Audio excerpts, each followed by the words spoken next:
Resilience to me means healing on your own speed, because you should not have to feel that you need to heal on somebody else's speed, because all that's going to do is hinder your healing.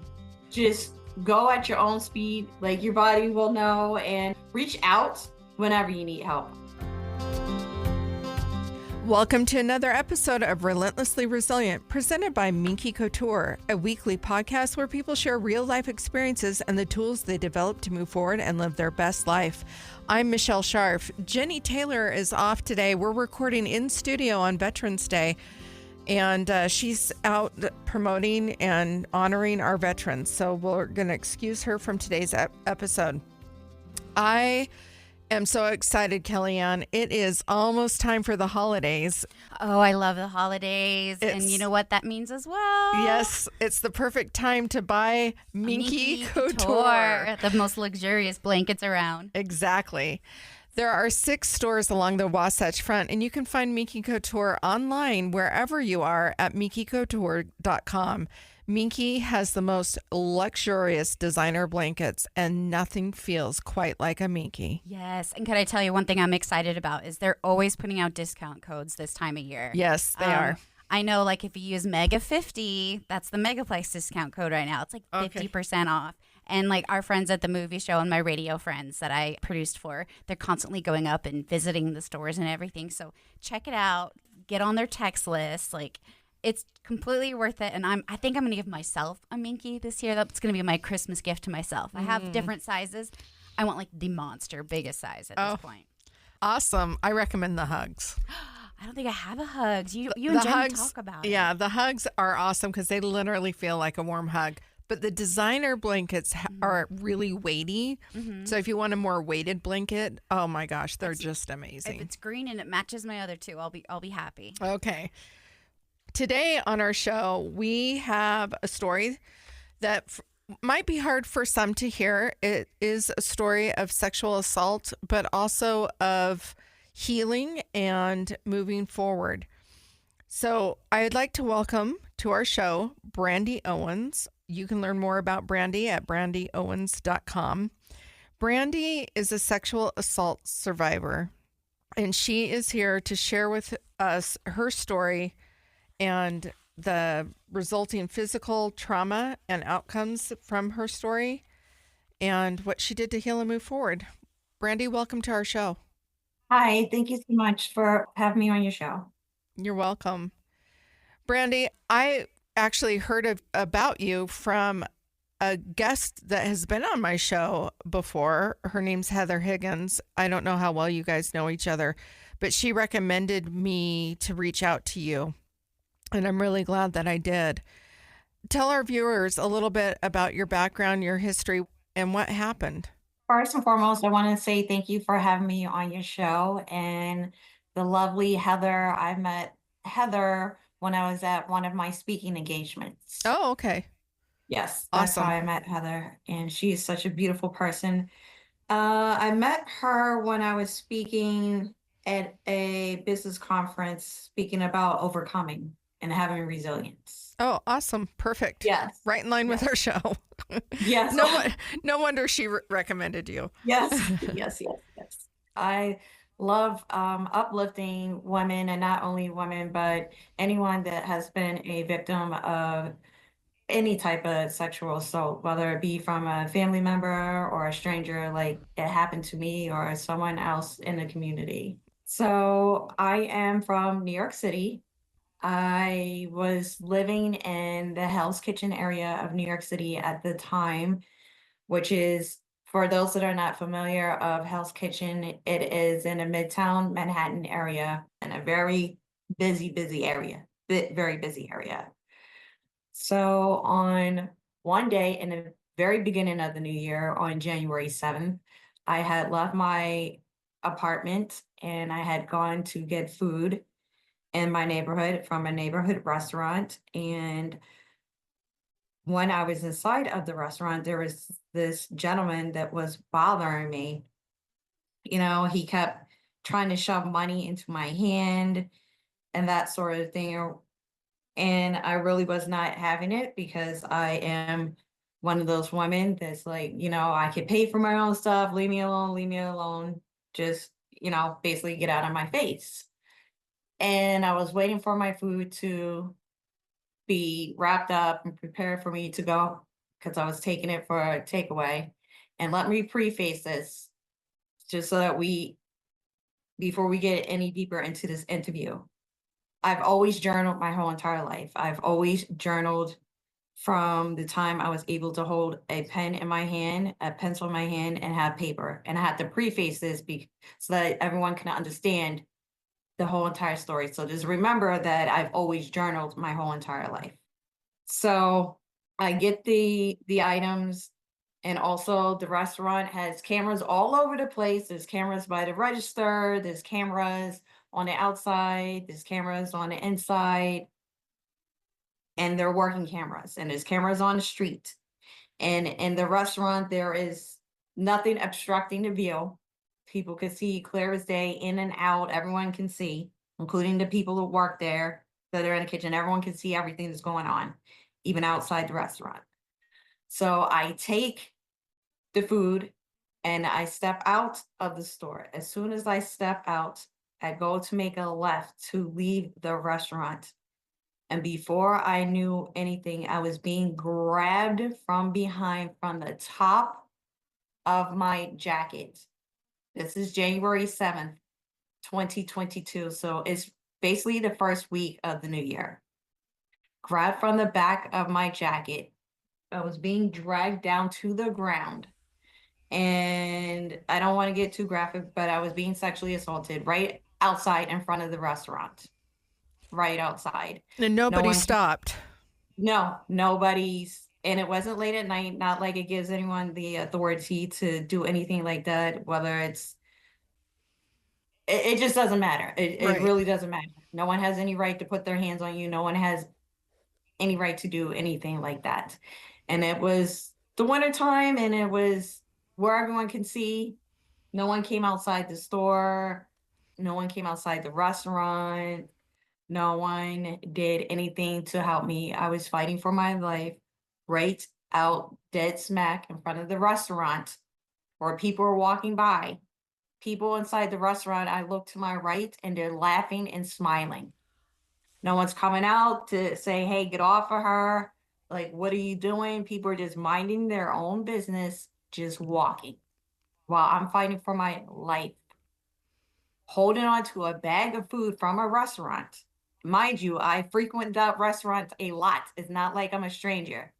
Not like that gives them the authority to just do that because they, know me or because I'm a stranger. It doesn't matter. When you see a woman outside fighting a guy off of her, I believe anyone should come to the aid to help her. Whether you know that that person is capable of fighting the person off or it doesn't matter.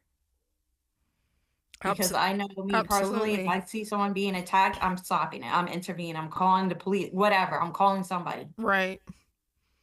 So after that assault occurred, I picked myself up, dusted myself off like it didn't even happen, walked back to my apartment, crying, trying to get as much of the tears as I could get out as soon as possible because I had my daughter that's at the house waiting for me to come back to the house.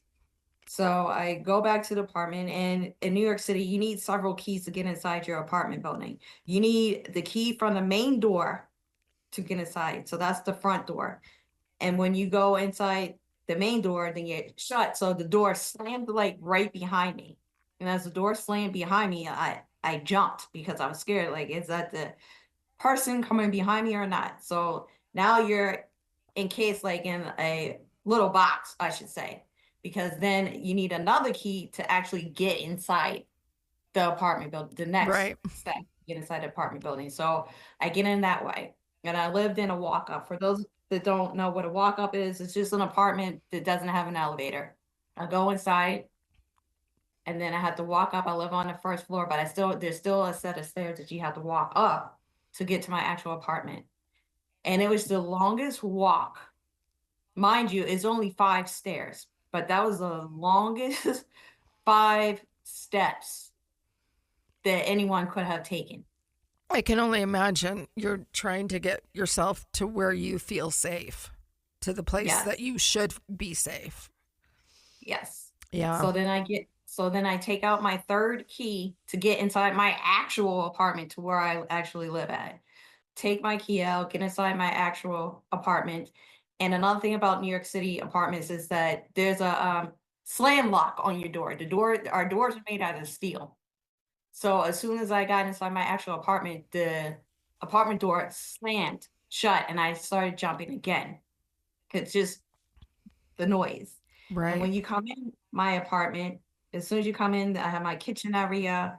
And besides my kitchen area, I have my bathroom. I hightailed it right into my bathroom with my clothes on, food, and I remind you, I still had that bag of food that I did not let go of. Going right into the bathroom with me. I have my daughter who's in the bedroom, not even knowing what's going on. But I'm next door in the bathroom, in the shower, scrubbing myself with bleach and the tile brush that you use to scrub the bathroom tiles with. Mm.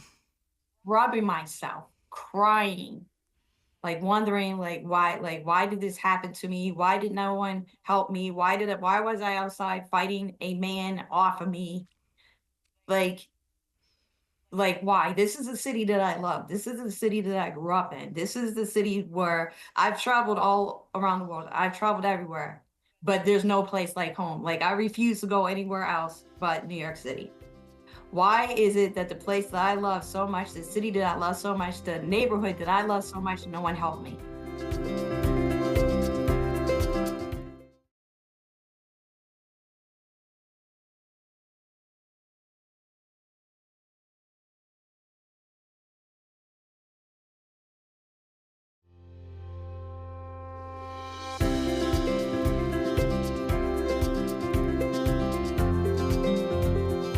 That had to be devastating. I can't imagine being assaulted and screaming and crying and asking for help, and everyone's just ignoring it as if nothing's going on. It's That's New York City for you. That's new. People just, but I'm not one of those residents of New York City that just walks by. I am one of those that will stop and help anybody. If I see you crying, I'm gonna ask you, "Are you okay? What's going on?" How old's your Yes, daughter? my daughter now is 23. This only happened 2 years ago. I am now 46. Okay. So this is still new. It's new. Mm-hmm. What happened after the fact is that I did not report it. I was married and I'm still married at the moment. I'm going through a divorce at the moment. I did reach out to my husband because we were separated at the time. I did reach out to him. He was living in Atlanta, Georgia at the time. I did reach out to him and he did not care. I do have some siblings. I reached out to my siblings. Mind you, I have brothers. I'm not going to name names and say who said what, but one of them told me to, you're strong, you know what you need to do, just go get a knife. Just get a knife to protect yourself. Now, are you all Wow. right? Not, I'm here for you to listen to you or anything like nothing. You're strong because that's how everyone sees me as the strong one. I've always been the strong one. I carry everything on my back. And I'm the eldest. So that's what I got. Well, just So because you're strong doesn't mean that you should mhm, accept something like this that happens to you. exactly. And, it's indicative of the world that we currently live in. It's Yes. not okay to assault women. It's not okay to assault anyone. Men are also victims of these crimes. But Yes. to say to someone, well, you're strong, it's almost an acceptance as like, well, this is part of life, so you've got to figure out how to defend yourself. But we shouldn't have to be worried about that. No, absolutely. I agree with you on that 100%. Like I said, I am not that type of person that would do anything like that. I would have stopped immediately whatever I was doing to go to the aid to help someone. But that's what one of my siblings told me to do, get a knife and take care of myself, or to flat out just go and go get a gun license. That's the advice I was giving. And Did the anyone give you the advice to go report it to the police? no. I mean, you said that there's all these cameras there. Yeah, no, no one did anything. So the next day after I got out the bleach shower, I went and I started talking to my daughter and just acted like nothing happened and that everything was fine. And the reason why I did that is because the people that I thought was my support system, they were not my support system, because if they were your real support system, then they would advise you to go report something as heinous and serious as that. So I stayed up all night long. And when my daughter went to work, I got dressed and I did go to the precinct. The precinct is not that far away from where I was residing at the time. It was only about 3 or 4 blocks away. So those were the longest blocks that I've ever walked. And I had to walk past the restaurant that it occurred at. So I had to walk past there, do all that. And when I got to where the precinct was, there were two cops that were outside. There was a male and a female officer. And the male officer is actually the one that attempted to approach me first, but I stuck my hand out and I told him, don't, I don't want to speak to you. I want to speak to the female officer. Not that the male officer had anything to do with it. It's just a mere simple fact that I am a woman and I was sexually assaulted. I want to speak to a female. Totally So, understandable. yes. So the female officer approached me, and there's an alleyway where the precinct was. So I was just over there, like I collapsed on the wall when I was talking to the female officer. And the female officer assisted me, and the male officer came again to try to assist, and she even stuck her hand out. She's like, no, no, no, I got it. And she walked me inside of the precinct, and she takes me into a room. We go inside the room, and then she had to go get her superior, I guess, which was another female officer. So another female officer came to talk to me as well. And then I had to repeat the story to them. And after that, while I was there, they do ask you questions, and you do have to sit there, answer same questions over and over again. It just seems like every time there's a new officer involved, you have to repeat the same story over and over and over and over and over again, because it's a different person. Even though each person took notes, you still had to give that new officer the same story all over again.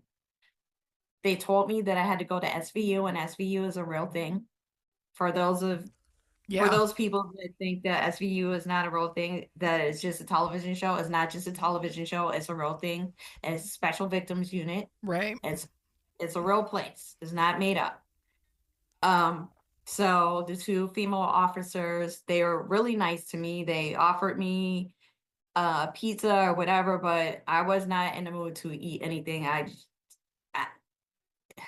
and when you go down to SVU, you have to be buzzed in. And you don't even know that it's SVU, to be quite honest, because there's no label on the building. It just Right. looks No like, signs. yeah, It yeah, is yeah, there to protect the victims of sexual crimes. yes. You get buzzed in, and then you come in, and there's like detectives, but it's a very nice, welcoming. Not like anybody wants to be there. Nobody wants to be at SVU. But it's a safe space, I should say, when you go in there. I go in there, and then I had to answer the questions all over again. I had to answer the same questions all over again. And I had to go through this database. And I know on television during SVU, they have them looking at mugshots in a book or whatever, but that's not how it is in real life. You're actually at a computer system. So they ask you different questions: the person's height, their skin color, if they had an accent, all their distinguishing things that you can remember about that person. Are they tall, short, glasses, no glasses, mustache, no mustache? They even narrow it down to the neighborhood, your guesstimate of how old they are. They need all of that information and they plug it into a computer system. And then the computer system spits out all these images. And I had to sit there and click one by one by one by one by one by one of the photos, searching to see if that was my person that assaulted me. I had to go through that. Were you able to identify your assault? The No, person who assaulted? he was not in that database. He was not in there. The woman that took me to the SVU, they left me right there at SVU. They did not bring me back home. So I was still I was at SVU with the next officers that were going to be taking my case from there. So excuse me for 1 second. So after I got done looking at the mugshots, whatever, the detective did give me contact information for those that do live in the state of New York. It's called Victim Services. And that's where you could get assistance with your rent, assistance like if you need money for food and stuff, because a lot of people, when you're assaulted, you're unable to even go back outside. You're unable to live your life because it is that traumatic, let alone that happened to you and people are actually watching you and laughing out the window and they're not coming to your aid. Imagine what that does to you. Well, I would imagine that it makes you feel invisible or that you are completely unseen and that your life doesn't matter. Exactly. So, the detectives that assisted me at, SVU, they wound up taking me back uptown to my apartment. And I immediately started reaching out to, therapists or anyone that would be able to assist me so that I could talk to somebody, anybody. Because this is a lot to hold. I mean, my daughter doesn't even know what happened, and I'm sitting here acting like I'm okay and I'm not okay, and I still have to go to work and live my life. Like I told you, I was married at the time, and he's even like, "Well, how are you going to pay the bills? Like you have to go to work. You can't afford to take off of work." So I was forced to keep living my life like nothing happened. Like it didn't even happen. Wipe yourself off. Like I was a child at the playground who trips and falls, and you're like, "Oh, you're gonna be all right. Just dust yourself off, and you're tough, and you're gonna be able to do this." And that's how I continued living my life for the next several weeks because there weren't any therapists available for me. I had to wait. There's a waiting list. So imagine the mental anguish that I was going through. Right. You have no one to talk to. Nobody. The people that you reached out to, they're not even there. That has to feel very isolating. Yes. I'm just trying to keep it together over here. But I do have two best friends. One of them was pregnant at the time, and she lived like 2 hours away from me. But she has been there from the beginning. And actually, I had three best friends. They were there for me. They weren't people that told me to get over it. They were a phone call away. But sometimes you need somebody that's actually physically there. Right. But I did not want to dismiss them and say that they were not there for me, because they definitely were there for me, because there's a whole lot more that went on to this. And I also reached out to my church. And when I reached out to my church, even there was a waiting list for me to even receive services. When I say services, I'm speaking in reference to me to even be able to talk about what happened. When this happens to somebody, you can't hold it in. It's not good. Just holding it onto it, holding on to that. It's not good. And I'm telling you why it's not good is because when I was on the phone with my therapist that I finally was able to start working with, we did our sessions via Zoom because they still had the COVID rules in effect still. And I had gotten a letter in the mail from Victim Services. And I was talking to my therapist at the time, and I wanted to open up the letter when I was on the phone while I was on the Zoom with her so that, she could be there for me. And when I opened up the letter and we started talking, she's looking at me and she's saying, "Brandi, are you okay?" The letter was so overwhelming and all the feelings started flooding out to where it was so overwhelming because that's when I was finally able to speak to somebody about what was going on and how I was feeling, to where I was starting to look dazed and confused. My words were slurring and I was drooling. So my therapist took it upon herself to call the paramedics.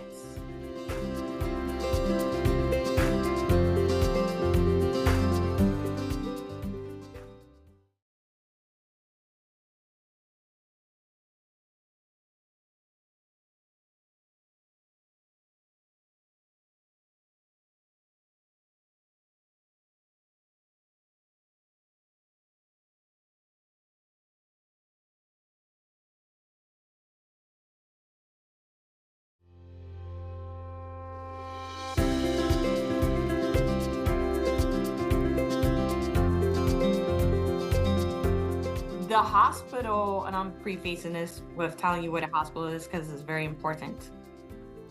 I lived on 49th Street. The hospital was on 51st Street. There was an ambulance that just so happened to be coming down my block when my therapist was on the phone with me. Wow. That is the ambulance that actually picked me up and took me only up a few short blocks up to the hospital. I was having a stroke. My feelings were so suppressed. I was so alone to where when I finally was able to start talking about it, I wound up going into a stroke. It's just That Mhm. it's so amazing what our bodies can do. First of all, that you were able to get to that point in the first place without having a lot of resources or support. But then when you finally get to that moment where you can finally let it out, it's almost like it's too much. Mhm. I'm really Yes. sorry that you had to go through that. Mhm. So I wound up having a stroke. What happens to you when you have a stroke? It really depends on how fast you can get to the hospital. It really depends on how fast you can get to the hospital because you could look at some people and say, it doesn't look like you've ever been, because they were able to get to the hospital fast enough. A lot of people, whether they realize it or not, when people have strokes, a lot of people are left alone for a longer period of time than others, meaning no one found them. Right. I was just so blessed enough to where when I was going into the stroke that I was on an actual Zoom with my therapist. Who The was ambulance, identifying it? Who could see the signs in your face, probably. yes, that knew what was going on, because if it was not for her, I would not be where I'm at right now. And I don't know about the listeners, but me personally, I am a believer of Jesus Christ. That's where I get my strength from. And I just believe that it was all due to him, because what are the odds of me having a stroke and me being on a Zoom session with my therapist? What are the odds of the ambulance coming down the street at the same exact time? What are the odds that I lived literally 4 blocks from the hospital? Right.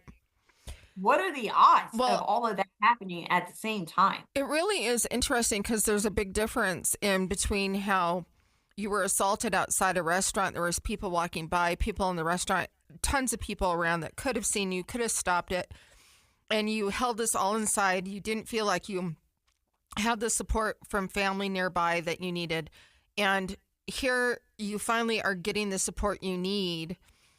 And not only are you getting support that you need, it's happening at the exact moment that you need it because of this other thing that is now happening.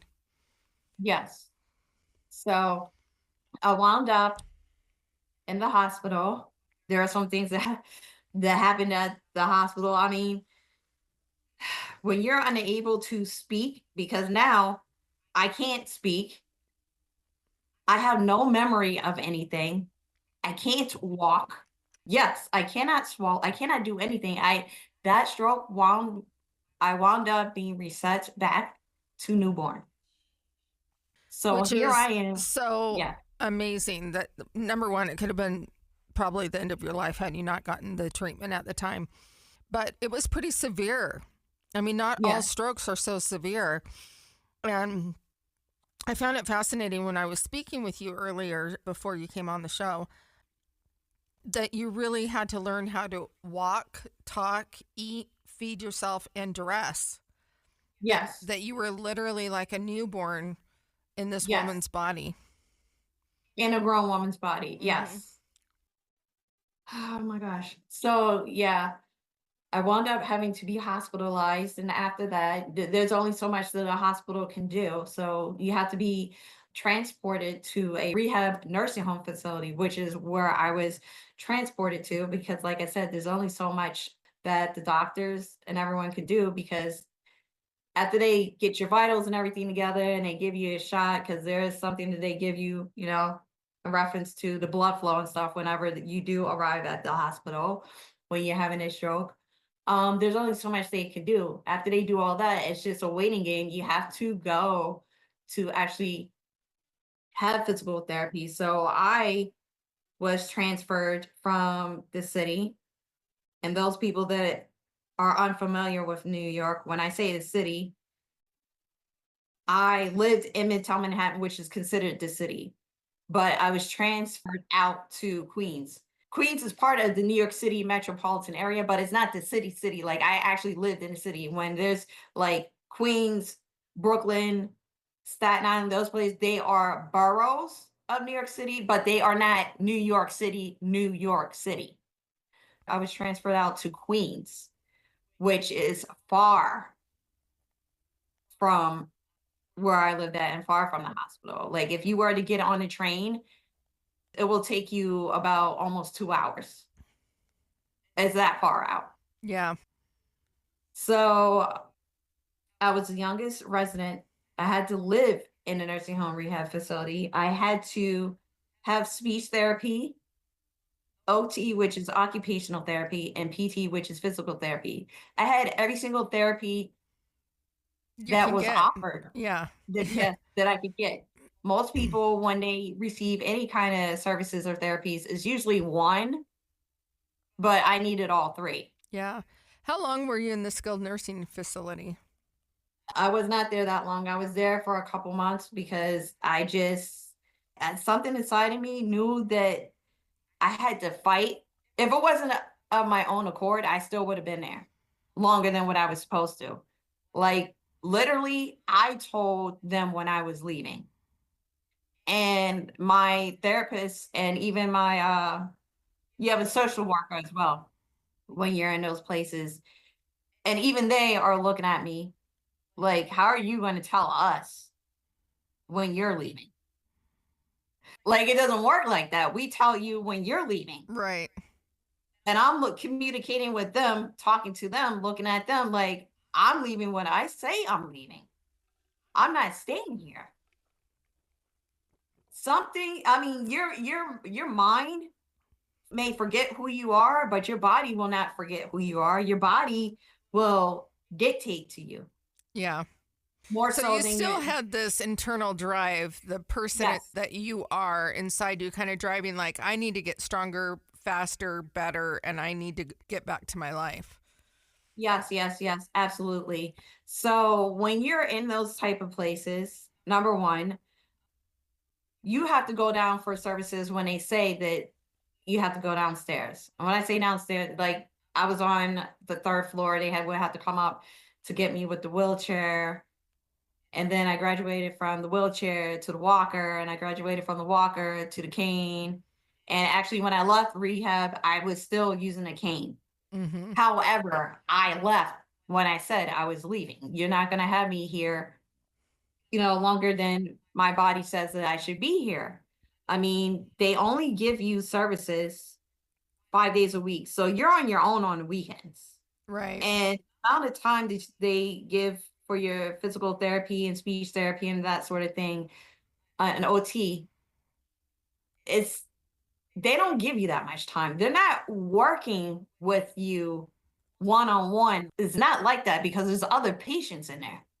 Right. You're not the special patient in there where they're like, oh, we're going to work with you one-on-one. No, it's not like that. And I want everyone to understand it's not like that. There's other patients. So it's up to the patient themselves. If they have that gut, that fire that's within them, to get their own selves out of there. Right. Because you'll be in there longer than what you're actually, meant to be in there. Right. You Just really, because it's a long process. it's because a long because they're yes, there's so many people needing that care. So yes, tell us where you're at now. This is all, like you said earlier, this happened in 2022. It's yes, only, this year will be 3 years since this all happened. And in that yes. process, you have, you ended up having a stroke. You ended up needing to heal from that stroke. What has helped you to be able to get back on your feet and get out there and live a healthier, better life?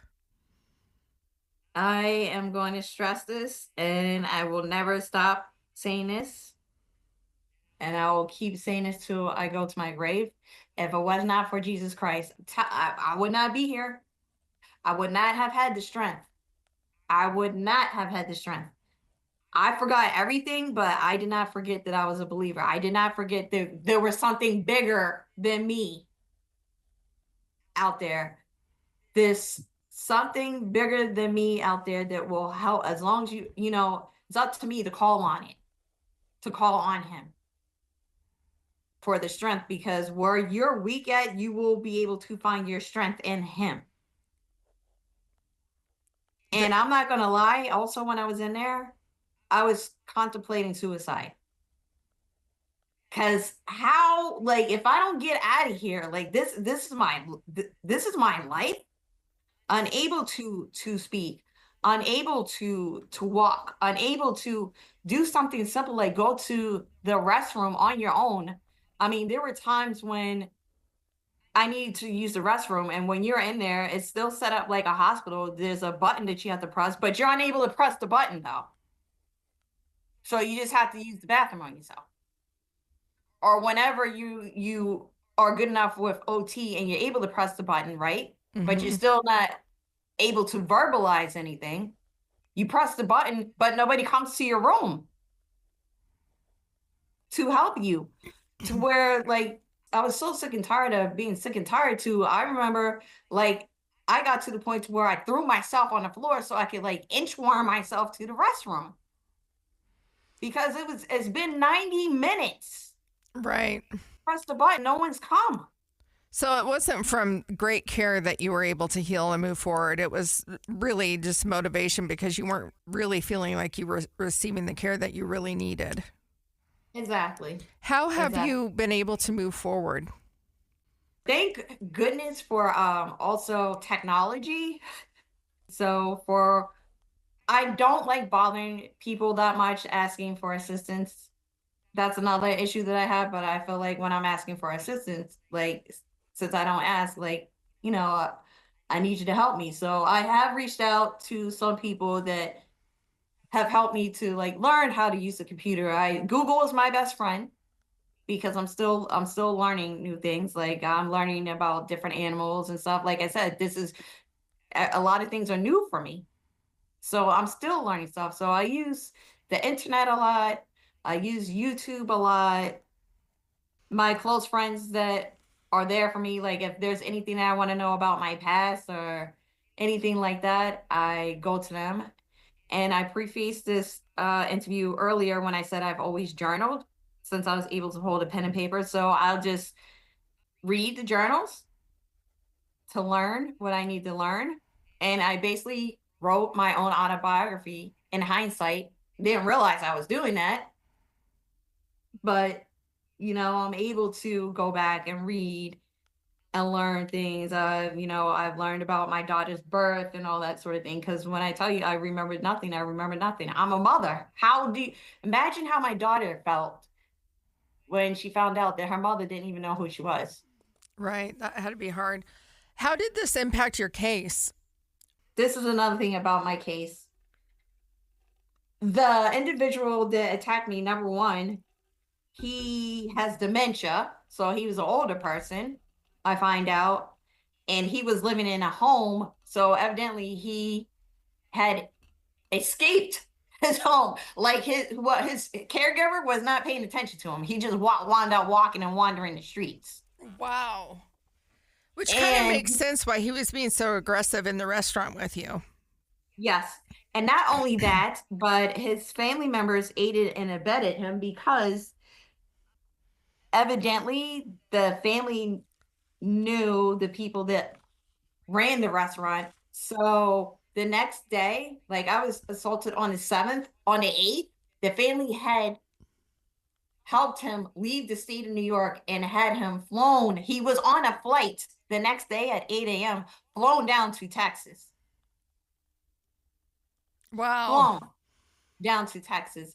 And the detective said, and I said, so what does that mean? Like, are you guys going to go down there? Are you going to get, like, what's going to happen? What's going on?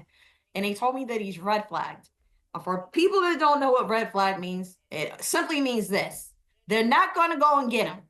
The only way that they're going to get him is when he steps foot back onto New York City soil. And in order for them to apprehend him, he would have to commit another crime. Wow. So, and I said to the detective, so you know, there's other ways to come back to the state. I mean, he could get on a bus. Family could drive him back up here. He could get on Amtrak. Like, there's other ways to get back up here. Well, and legally, there's other things that could be done to make him bring up here. We are running short on time, and we're coming to the very end, and we've got another guest coming on. What does resilience mean to you? Resilience to me means healing on your own speed, because you should not have to feel that you need to heal on somebody else's speed, because all that's going to do is hinder your healing. It'll hinder it. Yeah. Just go at your own speed. Like, your body will know, and reach out whenever you need help. A lot of people, men and women, tend to fight a fight on their own, and that's not healthy either. You have to learn how to ask for help. Even if the people that you're reaching out to won't help you, there will be someone out here in this world that's willing to help you. Yeah, absolutely. How did you come about writing your book? Coming about writing my book came from my wanting to help other people overcome their trauma, because I did not get the help that I needed in the time that I needed it. Yeah. And what is the name of your book? It's called Renewed Life After Tragedy. Okay. And that can be found at brandiowens.com. Yes, and that's Brandi correct. with an I. Yes, Brandi with an I. Okay. Well, Brandi, thank you so much for coming on, for telling us your story.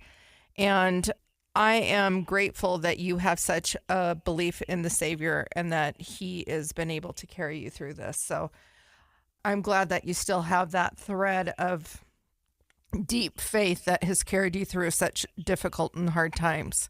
Thank you for being on today. We really appreciate you coming on the show. Thank you so much, Michelle, for having me. If you enjoyed what you heard today, remember to subscribe to our podcast. You can find us on Facebook at Relentlessly Resilient or on Instagram, Relentlessly Resilient Podcast. Both platforms have a Calendly link set up to a time to pitch your story for our show. Remember,